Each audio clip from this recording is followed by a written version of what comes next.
পৰম শ্ৰদ্ধাৰ আমাৰ নৱনিৰ্মিত বিন্যাখান্দি ভোটাৰ তথা আমাৰ প্ৰাৰ্থীসকল, আজি কেইদিনমানৰ পৰা এনেকুৱা এটা ট্ৰেণ্ড চলিছে। বিভিন্ন প্ৰটকলত আমি দেখিবলৈ পাই আছো যে এইবাৰ কোনে কোনটো দলৰ পৰা ইলেকশ্যন খেলিব। যেহেতু আজি 2006 চনত আমাৰ ইউডিএফ জন্ম হোৱাৰ পৰাই এখন সমষ্টিত আগৰ পুৰণা আমাৰ যমুনামুখ বিধানসভা সমষ্টি আছিলে, আৰু আমি একেৰাহে ইমান বছৰ আমি এই ইউডিএফ দলক সমৰ্থন কৰি আহিছো আৰু ভোট দি আহিছো। কোনে কি কৰিছে এইটো মই ক'বলৈ নাযাওঁ। আমি কওঁতে আমি সকলোৱে মিলি পেলাই কৰিব লাগে। হয়তো কোনোবা বিজেপি কৰিছে, কোনোবা এজিপি কৰিছে, আৰু ইমানলৈকে আমি এজিপি, বিজেপি, কংগ্ৰেছ, ইউডিএফ হৈ থাকোঁ যিমানলৈকে আমি নিৰ্জনক জিকাব নোৱাৰোঁ।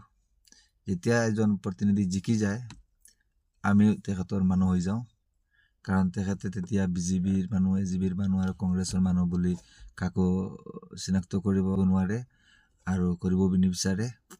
আৰু কংগ্ৰেছৰ মানুহ ইয়াত আছে আৰু বিজেপিৰ মানুহ তাত আছে, এজিপিৰ মানুহ ইয়াত আছে, ইউডিএফৰ মানুহ তাত আছে বুলি আমাৰ কোনো ৰাস্তা ঘাট, পানী যোগান আঁচনি আৰু বিভিন্ন ধৰণৰ কাম কাজ থাকে, এইবিলাক কামতো চিনাকি কৰিব নোৱাৰে। গতিকে সকলো মিলি পেলাই কি হয় যে আমি একে হৈ যাওঁ। কিন্তু এই বছৰৰ খেলটো অলপ বেলেগ দৰে যেন লাগিছে। এই যে আমাৰ লোকসভা সমষ্টিৰ সাংসদ বদৰুদ্দিন আজমল চাহাব এসময়ত আছিলে আমাৰ ইয়াৰ বিধায়ক, মৰহুম আলহাজ খলিলুৰ ৰহমান চৌধুৰী চাহাব তেখেতো আছিলে, মৰহুম আব্দুল জলিল ৰাগিবী চাহাব তেখেতো আছিলে, যিসকলে ইয়াত আছিলে MLA। যিমানৰ পৰা পাইছোঁ মই নিজে, ইমানৰ পৰা মই হিচাপটো কৈছোঁ। আগত থাকিব পাৰে, মনত নাই আৰু সম্পৰ্ক নাছিলে। যি হওক চবে ভালে কাম কৰিছে, কাকো আমি বেয়া বুলি নকম, আৰু বেয়া কৰা দৰকাৰে যাতে নপৰে আমাৰ। আমি ইলেকশ্যন খেলিম, আমি ৰাজনীতি কৰিম। যিসকল মৰহুম আছে, মৰহুম হ'ল, এই পৃথিৱীখন মায়া এৰি গুচি গ'ল, সিহঁতক আমি ইজ্জত সন্মান সহকাৰে সিহঁতৰ নাম ল'ম, সদায় ল'ম। এইটো আমাৰ চেচ যেন আমি এনেকুৱা কৰিব লাগিব। এইটো আমাৰ কাম, এইটো আমাৰ ধৰ্ম যেন আনক সন্মান কৰাটো। দ্বিতীয় কথাটো হ'ল, যদি কোনোবাই ইলেকশ্যন খেলিছে, তেওঁৰ দেউতা এনেকুৱা আছিলে, তেওঁৰ পৰিয়ালটো এনেকুৱা আছিলে, এইটো আমিও যাতে ব্যৱহাৰ নকৰোঁ। এওঁ কেনেকুৱা আছে, এওঁ কি কৰিব পাৰিব, এজনে আনজনৰ ওপৰত এনেকুৱা কটাক্ষ নকৰিব যাতে আমাৰ পিছফালত মোৰ দেউতা কি কৰিছে, মোৰ কৰা নাই, এইটোত আপোনালোকে কাণ নিদিব। এইটো কাণ দিয়াটো আমি ভোটাৰে বেয়া পাওঁ। সঁচাকৈ মই এজনেই বেয়া পাওঁ যেন মোৰ দেউতাকে এনেকুৱা কৰিছিল। দেউতাক আছিলে, দেউতাকৰ সময়ত দেউতাকে কৰিছে, তেখেতে বুজি পাইছিলে, তেখেতৰ পৰিস্থিতিত তেখেতে এই ভাষণটো দিছিলে, তেখেতৰ পৰিস্থিতিত তেখেতে এই কামটো কৰিছিলে। গতিকে আমি আজি নৱপ্ৰজন্ম হৈ পেলাই আমি কি কৰিব পাৰিম? আমি ডিজিটেল হৈছোঁ আমি, গতিকে আমি কি কৰিব পাৰিম, আপুনি কি কৰিব পাৰিব, এইটোত থাকিব আৰু পূৰ্বত নাযাব। দ্বিতীয় কথাটো হ'ল, আমি যে ভোট দিম, ভোটটো কাক দিম, কোন উপযুক্ত প্ৰাৰ্থী। কাৰণ ইয়াত আমি যিসকলৰ নাম চৰ্চাত আছে বৰ্তমানত আমি দেখিবলৈ পাইছোঁ, মৌলানা চিৰাজউদ্দিন আজমল চাহাব AIUDF দলৰ বিধায়ক হিচাপে বৰ্তমানে আছে, তেখেতৰ নমিনী আমাৰ পশ্চিম জাৰ্ণি গাঁৱৰ আকবৰ আলী চাহাব। দ্বিতীয়টো কথা হ'ল, আমাৰ ডবকাৰ ফালে আহি গ'লে আমাৰ ৰেজাউল কৰিম চৌধুৰী চাহাব, তেখেতো আমাৰ এবাৰ খেলিছে ইলেকশ্যন, তেখেতৰো ৰাজনীতি ইতিহাস আছে। তৃতীয়তে আমাৰ ৰেহানুদ্দিন ডাঙৰীয়া, তেখেতো আজি বিগত বহুত দিনৰ পৰা কংগ্ৰেছ দলত খাটি আছে, কংগ্ৰেছ দলৰ আমাৰ পঞ্চায়ত ইলেকশ্যনত ফলাফল ভালে দেখুৱাই আছে। আৰু চতুৰ্থতে আমাৰ চামৰালী অঞ্চলৰ শ্বাহাবুদ্দিন চাহাব মজুমদাৰ, তেখেতো এজন ভাল মানুহ। তেখেতৰো কংগ্ৰেছ দলত মানে এজন সৎকৰ্মী হিচাপে তেখেতো কাম কৰি আছে। নতুন হিচাপে আমাৰ অসম জাতীয় পৰিষদ যিটো দল লৰণজ্যোতি গগৈ ডাঙৰীয়াৰ, তেখেতৰ দলটো আজি যোৱা বছৰতো এণ্ট্ৰি মাৰিছে ইয়াত কোনোবা এজনক প্ৰাৰ্থীক দি পেলাই। এইবাৰ আমি গোপন সূত্ৰত কিবা সময়কাত এনেকুৱা শুনিছোঁ, কিবা এনেকুৱা পাই আছোঁ, তেখেতৰ তৰফৰ পৰা এজন প্ৰাৰ্থী দিয়া হ'ব। কাতে দিব এইটো এতিয়ালৈকেও 100% হোৱা নাই। গতিকে যিসকল আমি প্ৰাৰ্থী 5জন দেখিছোঁ, 5জনৰ মাজত আমাৰ ৰেহানুদ্দিন ডাঙৰীয়া, ৰেজাউল কৰিম চৌধুৰী, চিৰাজুদ্দিন আজমল চাহাব আৰু আমাৰ চাহাবুদ্দিন মজুমদাৰ, 4জন আমি যিহেতু দেখাত পাই আছোঁ। আৰু দল আছে ইয়াত কেইটা? 3টা। এই যে কংগ্ৰেছ আছে, AIUDF আছে আৰু নাই বৰ্তমান সময়ত। আৰু AGP যিটো দল আছে এইটোতো আমাৰ BJPৰ লগত এলায়েন্স আছে। গতিকে আমি AGPত মানে বেলেগ চেপ্টাৰত ৰাখিম। আৰু AGPৰ ইমান ডাঙৰ শক্তিশালী পাৰ্টি এতিয়ালৈকে মুখখন অহা নাই, তেওঁৰ সমীক্ষাটো অহা নাই। আৰু BJPত আমি ভোট দিম নিদিম এইটো আমাৰ নিজৰ ব্যক্তিগত কথা, এইটো আপোনাৰ নিজৰ ব্যক্তিগত কথা। ভোট দিয়াটো চব যিজনে দিয়কনো, এইটো নিজৰ নিজৰ ব্যক্তিগত কথা, এইটোত ভাষণত মই নাযাওঁ। কিন্তু চেহেৰাটো অহা নাই সন্মুখত, এইটো ক'ব বিচাৰিছোঁ। আৰু গতিকে আমি বিগত 20 বছৰ হৈ গ'ল এইখন আগৰ যমুনামুখ সমষ্টি আৰু বৰ্তমানে আমাৰ বৃন্দাকান্দি বিধানসভা সমষ্টি নতুন ৰূপত নাম লৈছে। হেৰি এতিয়া কথা হ'ল আমি ভোট কাক দিম। মূল কথাটো হ'ল ভোট কাক দিম। চাওক, আমি য'ত আছোঁ, আমি ফাৰ্ষ্ট ঘৰৰ পৰা ওলাই পেলাই কি চাওঁ? আমি ৰাস্তা ঘাট চাওঁ যে আমাৰ ঘৰৰ সন্মুখৰ ৰাস্তাটো কেনেকুৱা আছে। আমি ৰাস্তা ঘাটত গৈ পেলাই কিমান দূৰ ৰাস্তা দি চলিব পাৰিছোঁ, কিমানখিনি যোগ্য ৰাস্তা আছে, আমি মানুহ হিচাপে চলিব পাৰিম। এতিয়া ধৰি লওক আমি পশ্চিম জাৰ্ণি গাঁৱৰ 4 নম্বৰ ৱাৰ্ডত এজন বাসিন্দা। আৰু আমাৰ যিহেতু পশ্চিম জাৰ্ণি মাদ্ৰাছাৰ পৰা দক্ষিণমুৱা হৈ যিটো ৰাস্তা আহিছে, আজি ভাৰতবৰ্ষ স্বাধীন হোৱাৰ পিছৰ পৰা আজি 2026 চন হ'ব ধৰিছে। এই ৰাস্তাটো এবাৰ চালে আপোনালোকে অনুমান কৰিব পাৰিব আমি কাক ভোট দিম। আৰু আপুনি আৰু মই ৰাস্তাটো কাৰো অকলশৰীয়া নহয়, অকলশৰীয়া নেতাকে। আজি পশ্চিম জাৰ্ণি মাদ্ৰাছাৰ পৰা আমি ইফালে গৈ নাহাৰগাঁও হাইৱে NHত উঠিব লগা এটা ৰাস্তা আছে। ৰাস্তাটোৰ অৱস্থা দেখিলে আমাৰ এনেকুৱা লাগে যে আমি এখন কোনখন দেশত আছোঁ, কোনখন জিলাত আছোঁ, কোননো আমাৰ MLA, কোননো আমাৰ মন্ত্ৰী, কোননো আমাৰ মিনিষ্টাৰ, এনেকুৱা অনুভৱ হয়, ফিলিং হয়। দ্বিতীয়টো কথা হ'ল পানী যোগান আঁচনি যিটো আছিলে আমাৰ, পানী যোগান আঁচনিটো আজি কিমান দিনৰ পৰা চলি আছে কামটো। আৰু আমাৰ পশ্চিম জাৰ্ণি গাঁৱতো আছে, এনেকুৱা নাই, এনেকুৱা নহয়। 3 নম্বৰ ৱাৰ্ডত অৱস্থিত পানী যোগান আঁচনিৰ টেংকিটো, আৰু তাৰ পৰা ডিষ্ট্ৰিবিউট কৰা হৈছে পানীৰ পাইপ চাইপ এইবিলাক চব। কিন্তু পশ্চিম জাৰ্ণি মাদ্ৰাছাৰ পৰা দক্ষিণ ফালৰ ৰাস্তাৰ কাষে যিটো পাইপ পুতিছিলে, এই পানীটোৰ অৱস্থা দেখিলে আমি কাক ভোট দিম এইটো আমি নিজে অনুভৱ কৰিব পাৰিম। এজন MLA হ'লে, এজন MLA নমিনী হ'লে, এজন ৱাৰ্ড মেম্বাৰ হ'লে, এজন প্ৰেচিডেণ্ট হ'লে কি কৰিব লাগে, এজন সমাজৰ কাৰণে কি কৰিব লাগে, সামাজিক মানুহ এজনক আমি বিবেচনা কৰিব লাগিব। মোৰ কথা এইটো নহয় যে আমি UDFক ভোট নিদিওঁ, মোৰ কথা এইটো নহয় যে আমি কংগ্ৰেছত ভোট নিদিওঁ। মোৰ কথা এইটো যে সামাজিক মানুহজন সমাজৰ প্ৰতি তেখেতৰ আস্থা আছে নেকি, সমাজৰ প্ৰতি তেওঁ দায়বদ্ধ নেকি, সমাজৰ কামৰ কাৰণে সি ওলাই আহিছে নেকি, না তেওঁৰ নিজৰ মুনাফাত ওলাই আহিছে। সেই মানুহজনক আমি বিচাৰিব লাগিব, সেই ব্যক্তিজনক আমি বিচাৰ কৰিব লাগিব। আমি জাতি ধৰ্ম বৰ্ষ এইবিলাক নাচাওঁ, এইবিলাক চাই আমাৰ লাভেই নাই, যিহেতু আমি গণতন্ত্ৰ দেশত আছোঁ, আমি ৰাজতন্ত্ৰত নহয়। বুজি পাইছে? আপোনালোকে কথাটো অলপ ধ্যান দি শুনিব।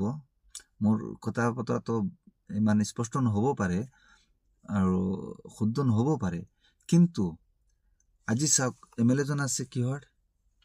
AUDF-ৰ, প্ৰেচিডেণ্ট কোন দলৰ? কংগ্ৰেছৰ। ৱাৰ্ড মেম্বাৰজন কোনজন? AIUDF-ৰ। এতিয়া বস্তুটো মিলাউট হৈ গ'ল। আৰু এইবিলাক চব পৰিচালনা কোনে কৰিব? এজনতো মুৰব্বী আছে ন। এনেতো নহয় যে আমি বিভিন্ন ধৰণৰ, গতিকে বিভিন্ন কেটাগৰী গৈ পেলাই আমি মুৰব্বী বনি যাম। চব মিলি পেলাই আমি এজন চিফ মিনিষ্টাৰ যাক কওঁ, তেখেত আমাৰ মুৰব্বী হয়। তেখেত চব দলৰ মুৰব্বী হয়। যিহেতু তেখেত যদি AUDF-ৰ চিফ মিনিষ্টাৰ হয়, তেখেততো চব AGP, BJP, কংগ্ৰেছ চবৰ মুৰব্বী হৈ যাব যেতিয়া তেখেত CM হৈ যাব। এতিয়া চাওক, এই পশ্চিম জাৰ্ণিৰ অৱস্থাটো মই কৈ আছোঁ। যিহেতু মই পশ্চিম জাৰ্ণি 4 নম্বৰ ৱাৰ্ডৰ এজন বাসিন্দা, ইয়াৰ এজন ভোটাৰ, গতিকে মোৰ মানে দুখ লগা কথা এইটোৱেই, আজি ভাৰতবৰ্ষ স্বাধীন হোৱাৰ পিছৰ পৰা 1947 চনত আমাৰ ভাৰতখন স্বাধীন হৈছিলে। আৰু আমি যিমান পূব অঞ্চলত যাম, যিমান পূব পালে যাম, চৌধুৰী বাজাৰ, মুৰাজাৰ, চিতলমাৰী লৈ পেলাই একেবাৰে আপুনি দক্ষিণ চামৰালি, হেউৰাঘাট লৈ পেলাই বৰবাৰী চব যাম, প্ৰায় ৰাস্তা ঘাট মাছাল্লাত ভালেই হ'ল। কিন্তু আমি ডবকাৰ ওচৰে পাছৰে থকা এখন গাঁও, ডবকাৰ পৰা 1.5 কিলোমিটাৰ দূৰত পূব পালে, এই গাঁওখনৰ এটা ৰাস্তা, কমচে কম মানুহ 4-5 হাজাৰ মানুহ ইয়াৰ লোকেল বাসিন্দা, সিহঁতৰ যাতায়াতৰ অৱস্থা, সিহঁতৰ ল'ৰা ছোৱালী স্কুলত যাবলৈ হ'লে গাড়ী নাহে, স্কুলৰ গাড়ীখন নাহে, ইয়াত ৰাস্তা বেয়া। এতিয়া চাওক, এইটো আমি পাব্লিকে কৰিব লাগে নেকি ৰাস্তাটোৰ কাম? না চৰকাৰৰ পৰা কিবা আহিব লাগে, কোনোবাই আনিব লাগে, না ব্লক প্ৰেচিডেণ্টে আনিব লাগে?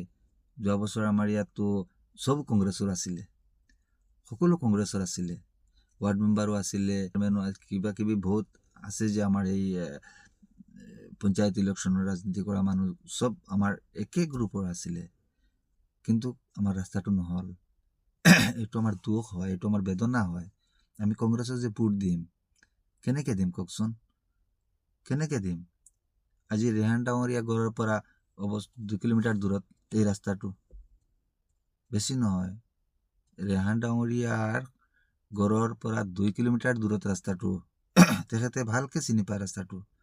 ৰেজাউল কৰিম ডাঙৰীয়াৰ গড়ৰ পৰা 1.5 কিলোমিটাৰ দূৰত ৰাস্তাটো। AIUDF দলৰ আকবৰ আলী গড়ৰ গাঁৱৰ ৰাস্তাটো। এতিয়া মই কাক ভোটটো দিম? এইটো মোৰ বেদনা, এইটো মই ক'বলৈ ওলাইছিলোঁ, এইটো মই কম, এইটো মোৰ দুখ, বুজি পাইছে? দুখ পাইছোঁ মই অন্তৰত। মই কাকো ইছ্যু কৰা নাই যে কংগ্ৰেছ বেয়া, AUDF বেয়া, এই BJP বেয়া, মই বেয়া ভালত যোৱা নাই। বদৰুদ্দিন চাহাব ডাঙৰীয়াক মই কৈছিলোঁ, আমি বাৰ আবেদন কৰিছোঁ, আকবৰ আলী ডাঙৰীয়াক কৈছোঁ, বাৰে আবেদন কৰিছোঁ। আমি কংগ্ৰেছৰতো আৰু সকলো আছিলে আমাৰ ইয়াত, আমি কাক ভোট দিম? গতিকে আমি এখন সুস্থ সমাজ হিচাপত, সুস্থ এজন ব্যক্তি, যোনে আমাৰ কাম কৰিব, যোনে আমাৰ প্ৰতি তেখেতৰ দায়বদ্ধতা থাকিব, তাক আমি ভোট দিম। গতিকে যিমান ভোটাৰ আছোঁ আমি এইবাৰ নৱনীত বিন্যাশান্তি সমষ্টিৰ যিমান ভোটাৰ আছোঁ আমি ফাৰ্ষ্ট এইটো বস্তু চাম। ছেকেণ্ড এইটো বস্তু চাম যে আমাৰ ঘৰৰ ওচৰে পাঁজৰে স্কুলখন কেনেকুৱা চলিছে, স্কুলখনৰ পৰিৱেশ কেনেকুৱা আছে, পানী যোগানৰ অৱস্থাটো কেনেকুৱা আছে, আমাৰ আশে পাশে থকা চৰকাৰী অনুষ্ঠানবিলাকৰ যিমানখিনি চোৱা চিতাৰ দায়িত্ব আছিলে সেইখিনি কেনেকুৱা চলি আছে। আমি এখন হেল্থত যাবলৈ হ'লে আমাৰ ডক্টৰৰ অৱস্থাটো কেনেকুৱা আছে, হস্পিটেলখনৰ অৱস্থা কেনেকুৱা আছে, চাই পেলাই আমি ইলেকশ্যনটোত ভোটটো দিব লাগিব। আমি গোষ্ঠীগত চাই লাভ নাই, আমি পক্ষপাতিত গৈ লাভ নাই। এই যে আমি পাব্লিক, আমি সকলোৰ দুখ দৰকাৰ বুজি পাই ফিডবেক লৈ পেলাই আমি ভোটটো কৰিম। কোনোবাই আকৌ কৈছে মই মক্কাত গৈ নমাজ পঢ়িম, কোনোবাই কৈছে মই খেজুৰ দিম, কোনোবাই কৈছে খাতা কম্বল দিম, কোনোবাই কৈছে মই এনেকুৱা কৰি দিম। ইমান দিন তুমি ক'ত আছিলা দাদা? ইমান দিন তুমি ক'ত আছিলা? আমি ইমান দুখীয়া হিচাপত চলিলোঁ। আজি ভাৰতবৰ্ষ স্বাধীন হোৱাৰ পিছত পৰাই আপোনালোকে ৰাজনীতি কৰিছে, আপোনালোকে ৰাজনীতি কৰি কৰি কৰি কৰি ইমানখিনি আহিছে, আহি পেলাই আজি আপুনি ইলেকশ্যন খেলিবলৈ ওলাইছে। আপুনি ক'ত? আপুনি আমাৰ দুখৰ কথা কি জানে? আপুনি আমাৰ ৰাস্তাৰ হিচাপত কি জানে? আমাৰ স্কুলৰ কথা আপুনি কি কৰে? আমি ছেফ আছোনে? আমাৰ লগত প্ৰশাসনে কেনেকুৱা ব্যৱহাৰ কৰে, আপুনি কি কৰিছে? গতিকে আমি এইবাৰ ভোটটো দিবলৈ হ'লে, যেতিয়া ভোটটো টিপিম যিহেতু যদি বিলেট পেপাৰত হৈ যায় তেন্তে বহুত ভাল, লাখ লাখ শুক্ৰিয়া আদায় কৰিব লাগিব। আৰু যদি EVM মেচিনত হৈ যায় তেন্তে আৰু এইটো কোনটো সম্ভৱত হ'ব এইটোতো মই ক'ব নোৱাৰিম। ডাঙৰ ডাঙৰ বিশেষজ্ঞ আছে, তেখেতে এইটোৰ ওপৰত মন্তব্য কৰিব। আমি যে ভোটাৰ হিচাপত ভোট এটা দিব লাগে, দিম আৰু কি কৰিম। আৰু যদি বিলেট পেপাৰখনত হয় এটা আত্মা শান্তি পাব আৰু যেন যোনে জিকে সঠিক হিচাপত জিকিছে। গতিকে মোৰ ইমানখিনি আছিলে কোৱাৰ। গতিকে আপোনালোকে কাক ভোট দিব, কি কৰিব, এইটো আপোনালোকৰ মন্তব্য, আপোনালোকে বিবেচনা কৰিব। কিন্তু নেতা কোনজন, মানুহৰ কথা বুজি পায়নে? মানুহৰ কথা সি বুজি পায়নে? ভোটাৰৰ কথা সি বুজি পায়নে? এনেকুৱা এজন মানুহক আমি চিলেক্ট কৰিব লাগিব। এই যে 4-5জনৰ নেতাৰ নাম মই ক'লো, গতিকে সিহঁতে মানুহৰ বেদনাটা বুজি পাব নেকি, এইটোত আমি বিবেচনা কৰিব লাগিব। আৰু উদাহৰণ হিচাপত আপোনালোকক কৈছোঁ, যোনে য'ৰ পৰা ভিডিঅ'টো দেখিছে, যোনে য'ৰ পৰা ভিডিঅ'টো দেখিছে, ডিছক্ৰিপশ্যনত মই নম্বৰটো লগাই দিম আৰু এড্ৰেছটো একদম ভালকৈ মই দি দিম। শেষত যদি নলয় আপোনালোকে আহিব আৰু চাব, ৰাস্তাটো চাব। আমি এখন চেডান গাড়ী লৈ যাব নোৱাৰোঁ। এখন গাড়ীৰ দাম আজিতো একদম কম পইচাত হ'লেও 10 লাখৰ ওপৰত এখন গাড়ী। কিমান মেহনত কৰি আমি বিদেশত গৈ পেলাই দিন হাজিৰা, কোনোবাই চাকৰি বাকৰি, হোটেলত, চিকিউৰিটি গাৰ্ডত, পকা কামত বহুত কষ্ট মষ্ট কৰি পেলাই মনৰ আশা থাকে যেন এখন গাড়ী ল'ম, নিজৰ পৰিবাৰ লৈ পেলাই কিবা ক'ৰবাত ফুৰিবলৈ যাম। কিন্তু আমি ঘৰৰ পৰা ওলাওঁতে আমাৰ গাড়ীখনৰ সন্মুখৰ ছাইডটো গাঁতত পৰি ভাঙি চিঙি শেষ হৈ যায়। তেতিয়া আমাৰ দুখ লাগে, মই কাক ভোট দিম, কাক মই নেতা হিচাপত হেৰি কৰিম, বহিৰাগতক দিম না লোকেলক দিম? আপোনালোকে একেবাৰে ৰাইট হিচাপত আহিব, ডবকা আহি কাঞ্চি বাজাৰ আহিব, কাঞ্চি বাজাৰৰ পৰা চিধা গণিপুৰ যোৱাৰ ৰাস্তাটোত পশ্চিম জাৰণি এমি মাদ্ৰাছাত, ইয়াত আপুনি ষ্টপ মাৰি ৰাইটত টৰ্ণ ল'ব। যদি আপুনি ডবকাৰ পৰা আহি আছে, ৰাইটত টৰ্ণ লৈ পেলাই আপুনি আপোনাৰ চেডান গাড়ীখন লৈ পেলাই যদি মোৰ ঘৰলৈকে আহি যাব পাৰে, আপুনি ব্ৰেক নেমৰাকৈ আৰু আপোনাৰ গাড়ীৰ তল নলগাকৈ আপুনি মোক মিছলীয়া বুলি ক'ব পাৰে। অপেন মই চেলেঞ্জ কৰিছোঁ আপোনাক যে মই গাড়ীখন 60 স্পীডত চলাই আহিছোঁ আৰু মোৰ গাড়ীখন একো হোৱা নাই আৰু ব্ৰেক মাৰা নাই। মই টপ গিয়াৰত গাড়ীখন চলাই লৈ আহিব পাৰিছোঁ। টপ গিয়াৰ নালাগে, আপুনি 4 নম্বৰত লৈ আহিছোঁ মই গাড়ীখন, মোক মিছলীয়া আপুনি প্ৰমাণ কৰিব পাৰিব। একেবাৰে সহজ কথা। গতিকে আপুনি আপোনাৰ ভোটটো যেতিয়া দিব, মানুহজন চাব। দল যিটো নহওক, AGP হ'লেও হওক, কংগ্ৰেছ হ'লেও হওক, BJP হ'লেও হওক, UDF হ'লেও হওক, SJP হ'লেও হওক, ৰাজ্যৰ দল হ'লেও হওক, দল যিটো নহওক, মানুহ কোনজন, কাক আমি চিলেক্ট কৰিছোঁ, কাক আমি আমাৰ এই 5 বছৰৰ কাৰণে আমাৰ নেতা বনাইছোঁ, কাক আমাৰ বেদনা শুনাবলৈ 5 বছৰৰ কাৰণে তাক মই আগত দিছোঁ, এই মানুহজন কোন, মানুহজন চাব আপুনি। আমিতো সকলোক চিনি পাওঁ, সকলোৰ লগত ভাল সম্পৰ্ক, সকলোৱে মোৰ চেহেৰাটো দেখিলে হাই হেল্ল' ক'ব। এইটো ডাঙৰ কথা নহয় দাদা, এইটো মোৰ পাৰ্চনেল নহয়, যে নাই মোক এইজনে ভাইটি বুলি মাতিছে আৰু মই মোৰ ভোটটো দিম আৰু তেখেতৰ কাৰণে মই আহ্বান জনাম আৰু এজনে ভোট দিয়ক। আপুনি ভাল কৰিছে, মই ক'ব নালাগে, ৰাইজে এনেই দি দিব ভোট আপোনাক, ৰাইজে এনেই দি দিব। যেনেকুৱা আমি এটা উদাহৰণ দিছোঁ ইয়াত, আপোনালোকে কেনেকুৱা লয় এইটো মই নাজানো। যেনেকুৱা আমি এজ এ মুছলিম হিচাপত যদি ক'ৰবাত টুপি পিন্ধা মানুহ এজন, অলপ দাড়ি দুৰিৱালা পাঞ্জাবী লগোৱা মানুহ এজনক দেখোঁ, আমি আপোনাক একদম নমস্কাৰ, ছালাম আলাইকুম বুলি কৈ দিওঁ। ইয়াত কোনো আমাৰ হেৰি নাহে, বাধাই নাহে। কোন মানুহ, কি মানুহ, নমাজ পঢ়েনে, ৰোজা ৰাখেনে নাই, এইটো আমি বিবেচনাই নকৰোঁ। কাৰণ তেওঁৰ লেবাছটো হ'ল আমাৰ ইছলামিক লেবাছ। টুপি আছে, মূৰত টুপি আছে, গালত দাড়ি আছে, গাত পাঞ্জাবী এটা লগাই আছে, এজন সুস্থ মানুহ, সবল মানুহ। মই একদম ফাৰ্ষ্ট টেন্সত কথাটো কৈ আছোঁ, ফাৰ্ষ্ট ষ্টেপত কথা কৈ আছোঁ, তাক মই আসসালামু আলাইকুম ৰহমতুল্লাহি বাৰাকাতুহু বুলি কৈ দিওঁ। কাৰণ আমি একবাৰ স্পষ্ট হৈ যাওঁ যে এইজন মুছলমান মানুহ। এনেকুৱা আমাৰ হিন্দু ধৰ্মতো আছে। গতিকে আমি স্পষ্ট হৈ যাব লাগে, স্পষ্ট হিচাপত আমি আমাৰ ভোটটো এইবাৰ দিব লাগিব। নহ'লে আকৌ আমি 5 বছৰৰ কাৰণে আমাৰ পৰা হাঁহৰ পোৱালি, কুকুৰাৰ পোৱালি, এইবিলাকৰ পইচা চান্দা উঠাই পেলাই ৰাস্তাত পেলাই হেৰি কৰি ৰাস্তাটো গাঁত ভৰাব লাগিব। এনেকুৱা হোৱা দাদা, এনেকুৱা পৰিৱেশত আছোঁ আমি। এনেকুৱা এটা ৰাস্তাৰ ওপৰত আমি চলা ফুৰা কৰিছোঁ। আজি ভাৰতবৰ্ষ স্বাধীন হোৱাৰ 1974 হৈছিলে, আৰু আজি 2026 হ'ব ধৰিছে। আৰু 26ত ইলেকশ্যনত আমি যুঁজি আছোঁ।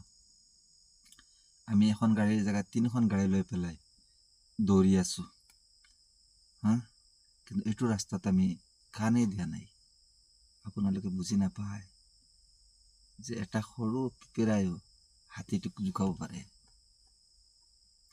এটা মহেও হাতীক জোকাৰিব পাৰে। আৰু একদম সৰু আমি এটা কিবা এটা পঢ়িছিলোঁ, নাওখন ডুবাব পাৰে। গতিকে আপোনালোকে সৰু সৰু বস্তুত এইবাৰ মনটো দিবচোন, চকুটো দিব, নহ'লে এইটোৱে আপোনালোকক বহুত লোকচান কৰিব পাৰে।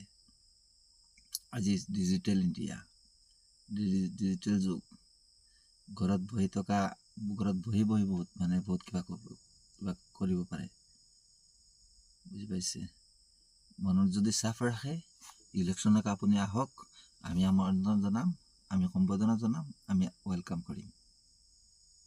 আপুনি মতলবত চলিব, আপোনাৰ মতলবত থাকিব, আপুনি আপোনাৰ পাৰ্টি লৈ আপুনি কৈ থাকিব। আমি হিমন্ত বিশ্ব শৰ্মা ডাঙৰীয়াৰ ৰাজনীতিত সন্তুষ্ট নহয়, স্পষ্ট কথা। কিন্তু হিমন্ত বিশ্ব শৰ্মাৰ চৰকাৰৰ বিজেপি দলৰ যদি কোনোবা স্পষ্টবাদী মানুহ হয়, এইখন বিন্যাখান্দি বিধানসভা সমষ্টিত আমি এইবাৰ ভোট কৰিম তেখেতক। ভোট কৰিম, বুজি পাইছে? তেখেতে ৰাজনীতি কৰিছে, কি কৰিছে সেইটো নাচাওঁ। কমচে কম এইটো মোক চেভ দিব পাৰিব না। আজি আপুনি যাওক নিগাৰী মুখৰ পৰা যিটো ৰাস্তা মাথাউৰি গৈছে ইফালে ভিতৰ ফালে, আপুনি গাড়ী এখন লৈ যাব নোৱাৰিব। আপুনি কি কৈছে? আপুনি কি ভাবিছে? আপোনালোকে চিন্তাই নকৰে আমি ৰাইজৰ ভোটহে লাগে। গতিকে আপোনালোকে ভোটটো ল'ব।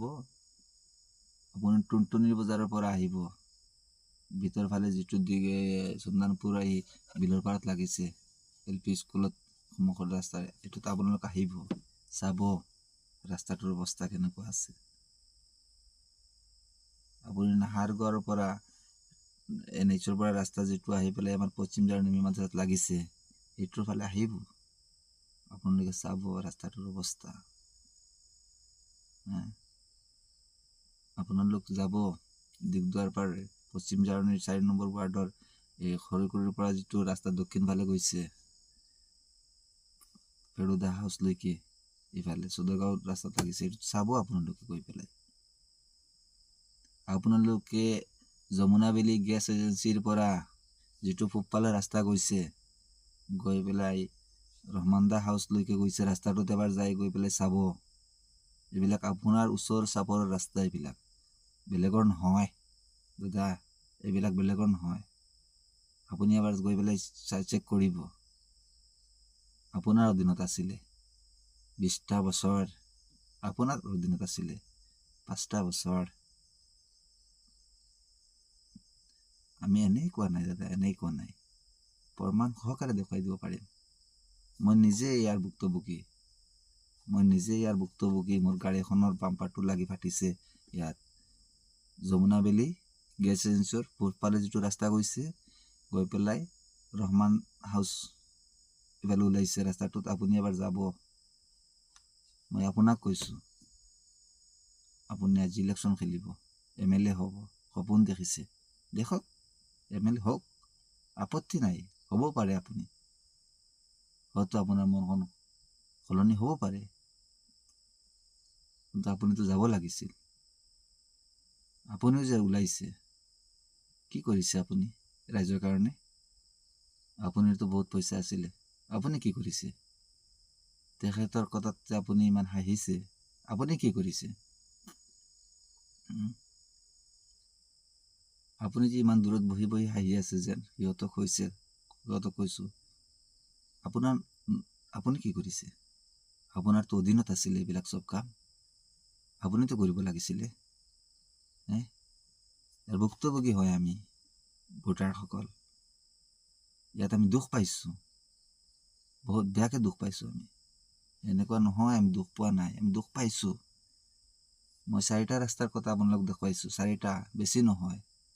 যিকেইটা সন্মুখৰ চকুৰ আগত পৰিছে আৰু ইয়াত লংলি বস্তি গ'লে ৰিয়াজ মাৰ্কেটৰ পৰা ইফালে যিটো ৰাস্তা গৈছে খালিক মিয়া মুস্তফা তালুকদাৰৰ সন্মুখৰ ফালে, এইটো ৰাস্তাত আপোনালোকে চাব বিন্নাখান্দি বিধানসভা সমষ্টিৰ বিধায়কসকলক মই কৈছোঁ, কাকো কোৱা নাই। বিন্নাখান্দি অন্তৰ্গত যি পঞ্চায়ত ইলেকশ্যন হৈছিলে তেখেতক কৈছোঁ, তেখেতৰ সৰু সৰু নেতাসকলক কৈছোঁ মই, এইবিলাক আপোনালোকৰ কাম আছিলে, আৰু আজিৰ কথা নহয়। আপোনালোকে যেতিয়াই আহে এইটোৱে প্ৰস্তাৱ দিয়ে, মই আহিলে এনেকুৱা কৰি দিম। আপোনালোকতো আছিলে, আপুনি ইমান দিন বহি আছিলে, আপোনাৰ পকেটত পইচা নাছিলে নেকি? আপুনি এদিন ফুৰিবলৈ আহিছিলে নেকি? ইফালে আপুনি ফুৰিবলৈ আহিছিলে নেকি? বোলে মই আগন্তুক ইলেকশ্যনত কিবা এটা কৰিম, এবাৰ যাওঁ, এপাক ঘূৰি আহোঁ, কি ৰাস্তা ঘাট আছে, পাব্লিকৰ হৈ মই কথা কওঁ, আপুনি কৈছিলে জানো? আজি আপুনি ওলাই গৈছে কি মই ইলেকশ্যন খেলিম, মোক ভোট দিয়ক। গতিকে আপোনালোকৰ সৰু সৰু ভুল আছিলে, এইবিলাক চাওক, এইবিলাক শুধৰণত লাগি যাওক, এতিয়াও সময় আছে। আমি আপোনালোকক ছাপোৰ্ট কৰিম, আমি আত্মবিশ্বাসে কৈছোঁ, আপোনালোকক ছাপোৰ্ট কৰিম। বুজি পাইছে? বেয়া নাপাব, মনৰ ব্যথা আছিলে, দুখ আছিলে, কৈ দিলোঁ।